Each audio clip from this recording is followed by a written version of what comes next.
In this video, I'll show you how to fix a stuck iPhone screen. The most common fix for this is a force restart. To force restart your iPhone, follow these steps. Press and quickly release the volume up button.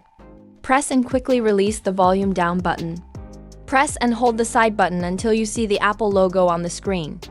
Let me show you how this works. I'll stop the screen recording for a moment. So to walk you through the steps again, press the volume up, volume down, then hold the side button.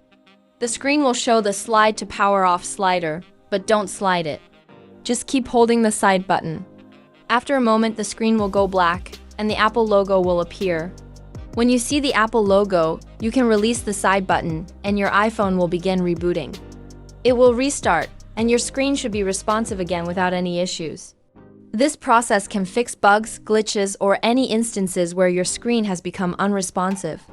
After the reboot, you can unlock your iPhone with your passcode and everything should be back to normal. I hope this helps. If it did, don't forget to hit the subscribe button down below. It really helps me out. Thanks.